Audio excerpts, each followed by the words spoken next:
Assalamualaikum warahmatullahi wabarakatuh. Perkenalkan, nama saya Indah Setia Astuti. Saya guru IPS di UPTD SMP Negeri 2 Kota Pinang. Pagi ini saya akan masuk di kelas 73, membawakan materi aktivitas masyarakat pada masa Hindu-Buddha. Pada materi ini saya melakukan pembelajaran berdiferensiasi, yakni pembelajaran yang mana guru berusaha untuk menyesuaikan proses pembelajaran di kelas dengan tujuan untuk memenuhi kebutuhan belajar individu. Kebutuhan belajar murid didasarkan 3 aspek. Yang pertama, kesiapan belajar murid, kedua, minat murid, dan yang ketiga, profil belajar murid. Pada pertemuan sebelumnya, saya mengadakan survei minat belajar di kelas 73. Saya berikan mereka 2 pertanyaan terkait dengan bagaimana mereka menginginkan seorang guru menjelaskan atau menyampaikan materi kepada mereka, dan tugas seperti apa yang mereka inginkan pada materi aktivitas masyarakat masa Hindu-Buddha. Dari hasil survei, guru mendapat masukan terkait minat peserta didik terhadap cara mengajar guru dan tugas seperti apa yang mereka inginkan. Maka lewat survei tersebut, guru dapat menyiapkan modul ajar yang sesuai dengan kebutuhan peserta didik. Selamat pagi semua. Baik, mana ketua kelasnya, Nak? Ya, Rizky, pimpin doa. Perhatian seluruhnya, siap, gerak. Sebelum belajar, marilah kita berdoa. Doa dimulai.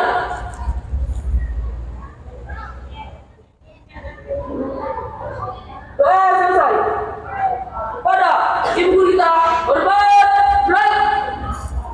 Gerak. Selamat pagi semua. Hari ini siapa yang nggak hadir? Rifana, apa keterangannya, Nak?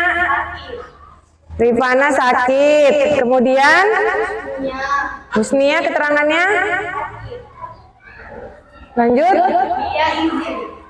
Lia izin. Rizky Aulia ya? Udah? Oke, baik. Puja Alfa. Baik anak-anak ibu, selamat bertemu kembali di pelajaran IPS pada hari ini, hari Rabu tanggal 10 Mei 2023. Nah, hari ini teman-teman kalian ada yang 5 orang tidak dapat mengikuti pelajaran seperti biasanya, dikarenakan ada 2 tadi yang sakit, 2 yang alfa, 2 yang izin. Jadi marilah sama-sama kita doakan kepada teman-teman kita untuk dapat sehat kembali agar bisa belajar bersama lagi di hari esok, ya Nak ya. Baik, sebelum kita masuk ke materi baru pada pagi hari ini, ada baiknya ibu minta anak-anak ibu semuanya fokus, kasih hatinya di pelajaran ibu dan pelajaran berikutnya dengan cara coba semuanya tangannya di atas paha, badannya tegak, kemudian matanya dipejamkan ataupun pejamkan matanya. Pejamkan matanya semuanya, dengarkan instruksi ataupun kata-kata dari ibu, resapi, pejamkan. Baik, untuk anak-anak ibu semuanya, hari ini kita ketemu lagi. Ibu harap kalian semuanya dapat fokus menerima pelajaran pada pagi hari ini. Ibu tahu anak-anak ibu semua tadi berangkat dari rumah dalam keadaan yang bermacam-macam suasana hatinya. Ada yang mungkin berantem sama adiknya dulu di rumah, ada yang mungkin berantem sama ayahnya dulu, atau ada yang mungkin kesal sama kawannya karena ditinggal boncengan. Jadi ini karena les pertama, ibu minta kekesalan hatinya itu ditinggalkan, dihilangkan, ikhlas menerima keadaan pagi ini. Agar apa? Agar anak-anak ibu bisa fokus menerima pelajaran pada pagi hari ini. Ilmu yang diberikan Bapak Ibu Guru tidak nguap gitu aja. Ya, fokus, ikhlas, tanamkan dalam hati, aku harus bisa menjadi yang lebih baik daripada hari ini. Masalah-masalahku nanti dipikirkan. Sekarang aku menjadi seorang pelajar di sekolah. Aku bukan menjadi orang yang apa di lingkunganku atau seorang anak, tidak. Sekarang kamu seorang pelajar. Jadi, tarik napasnya, buang, tarik napasnya, buang. Lupakan kekesalan-kekesalan pada pagi hari ini sama teman, sama orang tua, sama tukang becak, sama siapapun. Tarik napasnya lagi, nak. Buang. Seraya kamu bisa baca doa ya, kasih kata-kata motivasi dari dalam diri kamu sendiri. Terakhir ini, tarik napasnya. Hempaskan. Ha. Buka matanya. Oke, tepuk tangan buat kita semua.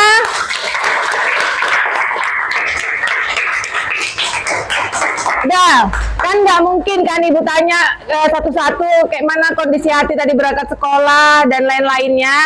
Tetapi apapun itu yang namanya manusia, berangkatnya dari mana, dari jauh, dari dekat, itu pasti punya perjuangan sendiri untuk nyampe ke sekolah.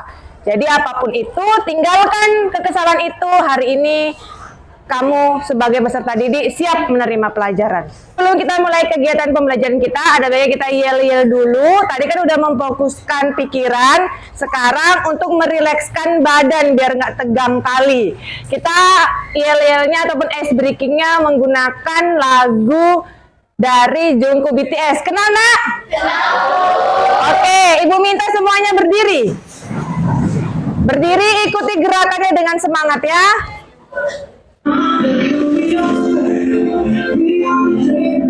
Gerak semua.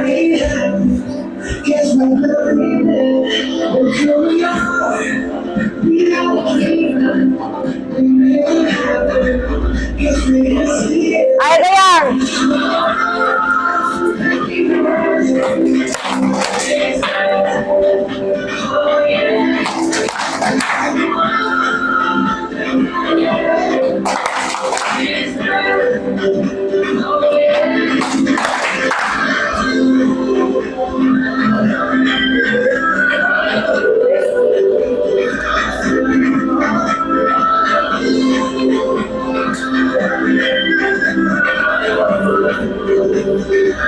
Ayo ikutin. Ikutin.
Oke, tepuk tangan buat kita semua.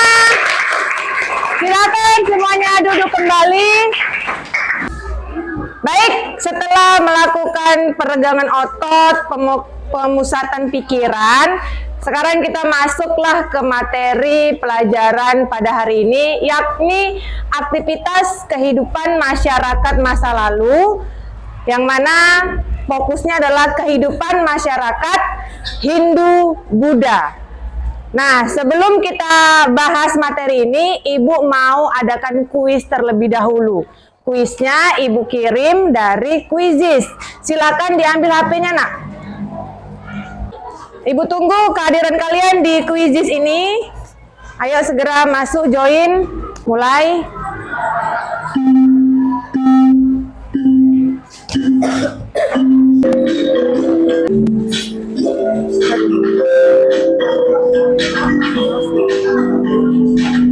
Baik, hasil dari kuis awal yang mana soalnya adalah soal materi sebelumnya yang berkaitan sama materi hari ini. Anak-anak Ibu sudah menguasai materi sebelumnya, berarti tandanya kalian siap untuk memasuki materi baru yang mana materinya itu masih kelanjutan dari materi sebelumnya ya. Jadi untuk yang masih banyak merahnya, itu nanti mungkin akan kita ulang pribadi ya, Ade ya, biar nanti Ibu kasih materi biar kamu pelajarin. Tapi selebihnya sudah rata-rata benar semua. Nah, kembali kita ke materi ini. Pemahaman bermakna yang bisa Ibu berikan ke anak-anak Ibu sebelum kita masuk ke peninggalan-peninggalan Hindu Buddha yang mungkin nanti adanya di daerah-daerah lain. Kita di daerah Kota Pinang juga memiliki peninggalan sejarah, Nak. Ya, Istana Bahrain yang terletak di Kota Pinang. Adakah yang udah pernah ke sana? Ada? Coba tunjuk tangan yang udah ke sana. Udah pernah ke sana ya? Istana Bahrain Kota Pinang. Memang seperti ini kan, Nak, bentuknya kan, Nak? Ini adalah tanda bahwasannya di Kota Pinang dulunya adalah kerajaan. Inilah dia peninggalannya. Sayangnya kurang dirawat, sehingga kalau dirawat kan bisa dijadikan tempat wisata gitu kan, tapi masih kurang dirawat. Tetapi ini adalah bukti sejarah. Ini pemahaman bermaknanya agar kita tahu bahwasanya di setiap daerah mungkin dulunya sudah ada yang menempati di situ. Bagaimana kita tahu bahwasanya daerah dulunya tuh udah ada yang pernah tinggal di situ? Dari peninggalan-peninggalan mereka zaman dulunya. Kayak kalau kita ke Danau Toba kan, kita ke Sigale-Gale, itu kan ada kubur batu ya, Nak, kuburan. Sigale-Gale itu kan nanti ada batu besar, itu kan kuburan orang zaman dulu. Nah, itu kan kalau di materi kita itu namanya sarkofagus. Zaman megalitikum kuburannya seperti itu gitu. Artinya apa? Artinya kuburan batu itu bukti bahwasannya memang telah hidup manusia zaman praaksara. Jadi ini di daerah kita asli, nggak perlu berjam-jam ke sana, ada juga peninggalan kerajaan Kota Pinang. Jadi pemahaman bermakna hari ini adalah Istana Bahrain. Sebelum kita masuk ke materi, ada pertanyaan pemantik yang ingin Ibu berikan ke anak-anak Ibu semuanya. Ini lisan aja, kalau tadi kompetensi awal kan kita ngerjakannya lewat Quizizz, ada resumnya. Sekarang dalam modul ajar kurikulum Merdeka, guru wajib memberikan pertanyaan pemantik sebelum menjelaskan materi baru. Pertanyaan pemantik bertujuan memberikan gambaran kepada siswa tentang materi baru yang akan mereka pelajari.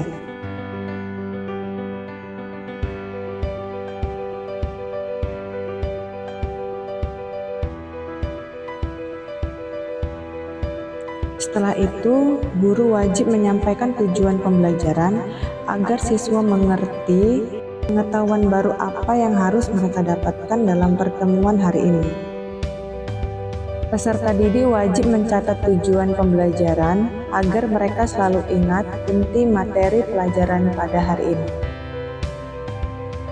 Setelah tujuan pembelajaran disampaikan, guru juga wajib menyampaikan karakter profil pelajar Pancasila apa yang harus dimunculkan dalam proses belajar hari ini.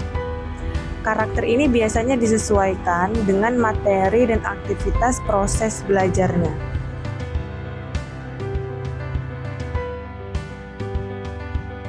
Setelah kegiatan pendahuluan selesai dilakukan, guru masuk kepada kegiatan inti pembelajaran.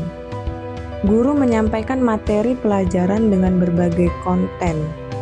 Guru berusaha menyampaikan materi sesuai dengan kebutuhan gaya belajar peserta didik, di mana peserta didik ada yang dominan ke visual, auditori, dan kinestetik. Pembelajaran berdiferensiasi memiliki 3 strategi. Pertama, yaitu strategi diferensiasi konten, di mana guru menyampaikan materi dengan berbagai media. Pada materi aktivitas masyarakat Hindu-Buddha ini, saya menyampaikan materi dengan membuat slide presentasi via Canva, kemudian memutar video peninggalan-peninggalan kerajaan Hindu-Buddha, dan memajang mading history.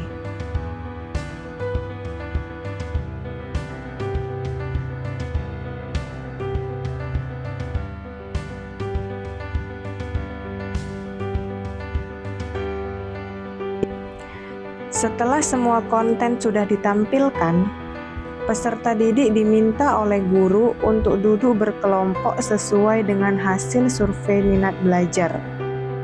Karena di pertemuan sebelumnya, peserta didik sudah memilih sendiri jenis tugas yang mereka suka.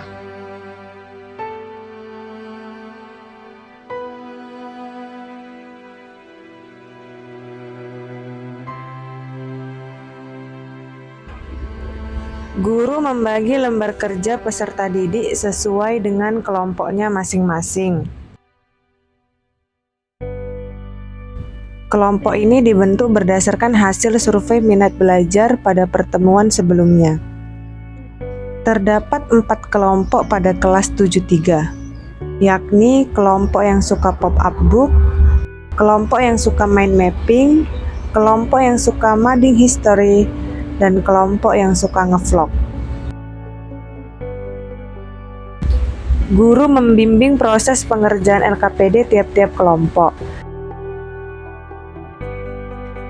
Peserta didik diberikan kemerdekaan dalam berekspresi sesuai dengan minat dan bakat mereka masing-masing.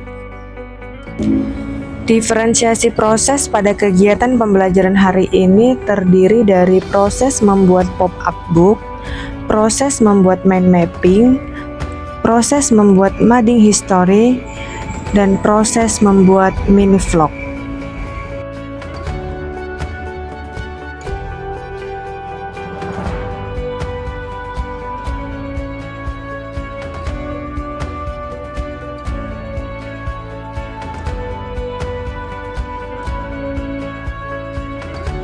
Guru wajib melakukan asesmen formatif selama peserta didik mengerjakan LKPD-nya.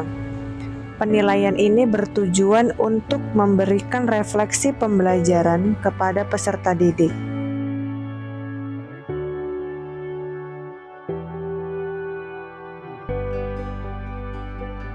Setelah peserta didik selesai mengerjakan LKPD, masing-masing perwakilan kelompok mempresentasikan hasil tugas mereka di depan kelas.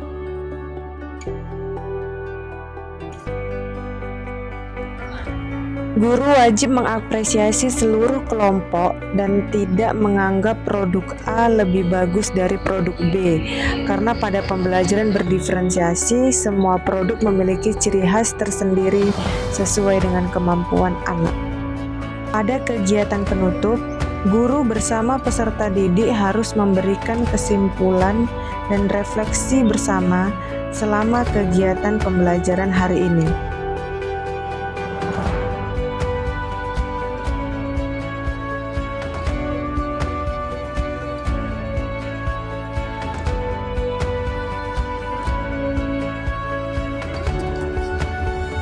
Untuk mengetahui pemahaman peserta didik atas materi hari ini, guru memberikan asesmen sumatif di akhir kegiatan pembelajaran.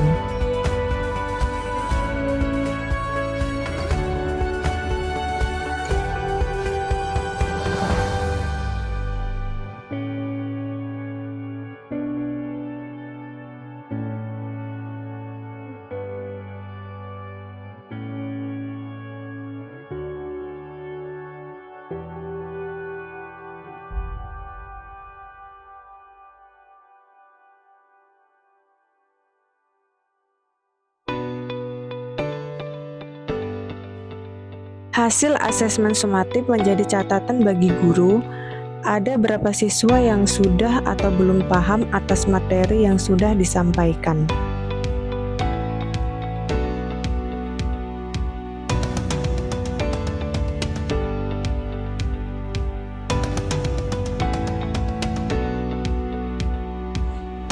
Hasil tes ini bisa dijadikan acuan untuk mempersiapkan pembelajaran berikutnya.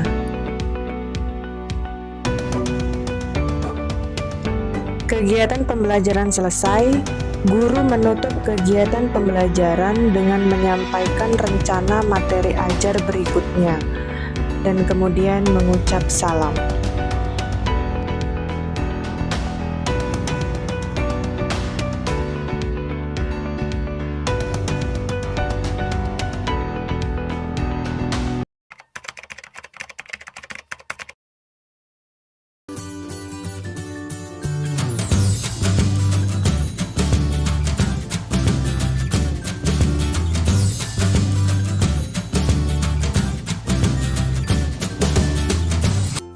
Assalamualaikum warahmatullahi wabarakatuh. Hai guys, perkenalkan nama saya Aira Asifa Aisyah. Di sini saya akan memberikan penjelasan tentang aktivitas kehidupan masa Hindu-Buddha.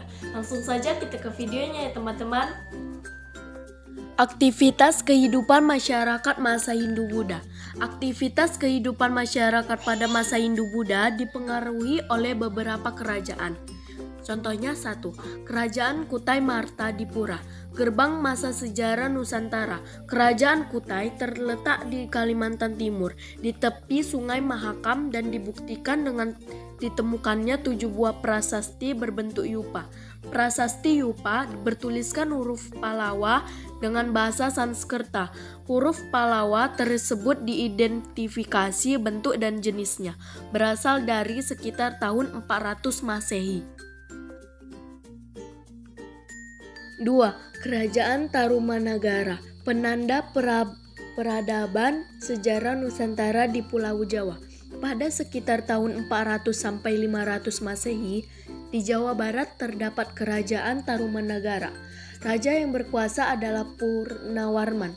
Kerajaan Tarumanagara diidentifikasi dari berbagai penemuan dari prasasti di Ciaruteun, kebun kopi, Jambu, Pasir Awi, Muara Cianten atau Bogor, dan Tugu Cilincing atau Jakarta. Sementara di Desa Lebak, Banten Selatan ditemukan prasasti Munjul. Prasasti tersebut ditulis dengan huruf Pallava dan berbahasa Sanskerta yang diubah dalam bentuk syair. 3. Kedatuan Sriwijaya, sang penguasa perairan Nusantara. Sriwijaya merupakan bentuk kekuasaan dengan sistem kedatuan.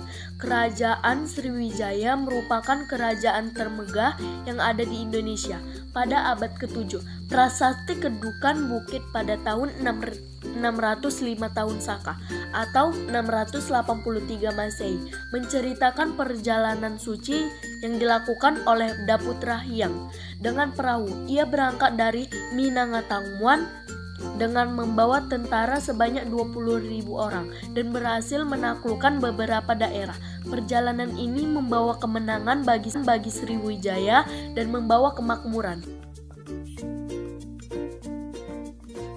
4. Kerajaan Mataram kuno, nuansa kemewahan peradaban Nusantara di Pulau Jawa.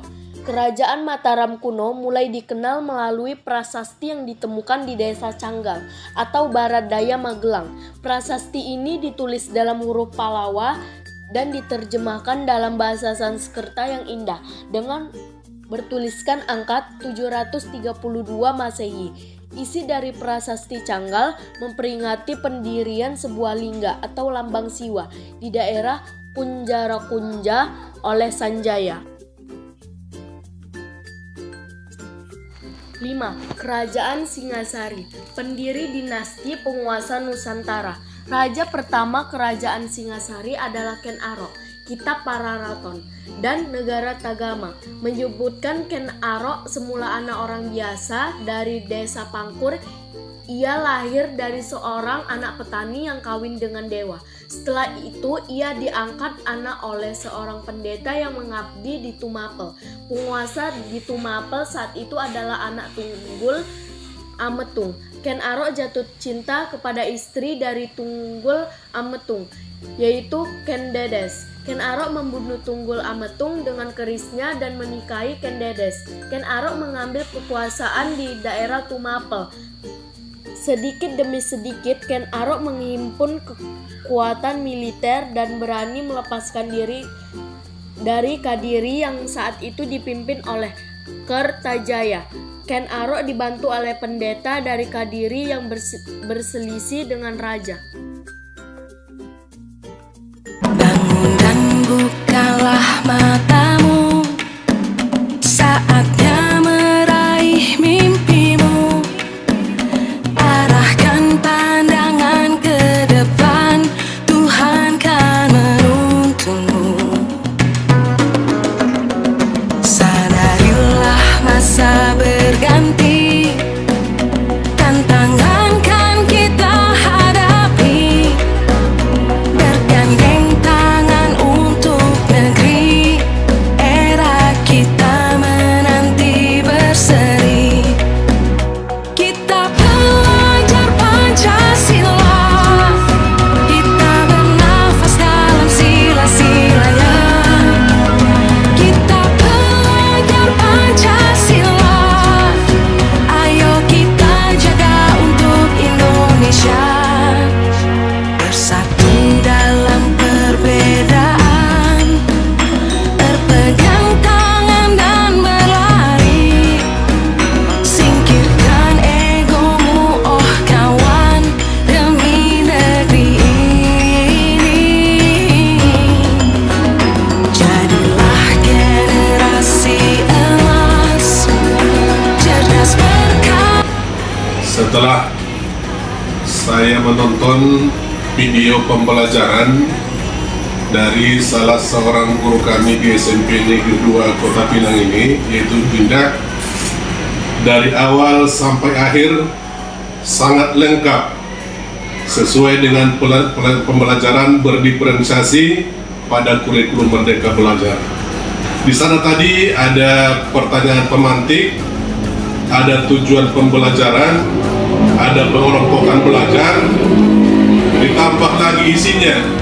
Isinya diferensiasi kontennya cukup bagus, diferensiasi prosesnya juga cukup bagus, diferensiasi produk juga sangat bagus. Ditambah lagi sebagai penutup yaitu ada tadi refleksi pembelajaran oleh seorang siswa atau beberapa siswa, nampaknya cukup bagus semua. Maka dari awal sampai akhir saya simpulkan, saya sebagai kepala sekolah di SMP Negeri 2 Kota Pinang ini, pembelajaran dari awal sampai akhir cukup bagus, sangat bagus.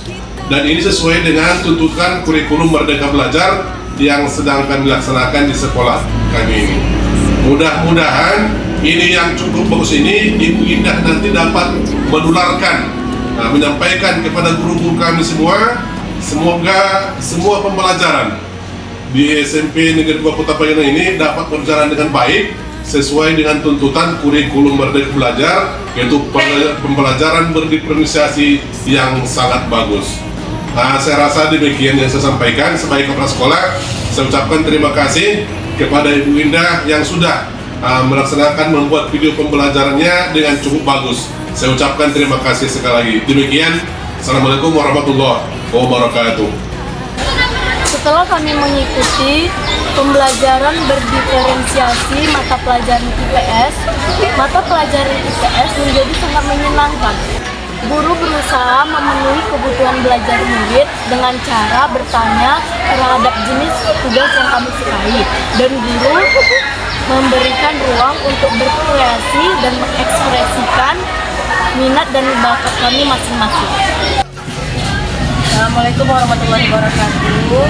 Saya Yuni Anggra ini guru Mapel IPA PPD SMP Negeri 2 Kota Pinang. Setelah menonton video pembelajaran dari Bu Indah tadi, saya lebih jelas mengetahui untuk diferensiasi produk, diferensiasi proses, dan diferensiasi konten yang sudah cukup jelas. Dan Bu Indah juga tadi sudah melakukan pemetaan kebutuhan pembelajaran siswa, dan anak-anak juga sudah difasilitasi sesuai dengan kebutuhan belajar masing-masing. Selain itu, Bu Indah juga sudah memberikan kemerdekaan berekspresi bagi anak didik sehingga mereka lebih berperan aktif dan semangat dalam mengikuti proses pembelajaran. Selain itu juga asesmennya sudah lengkap juga, baik diagnostik, formatif maupun sumatif. Mudah-mudahan untuk kedepannya kami rekan guru bisa menjadikan ini sebagai acuan untuk pembelajaran selanjutnya. Terima kasih.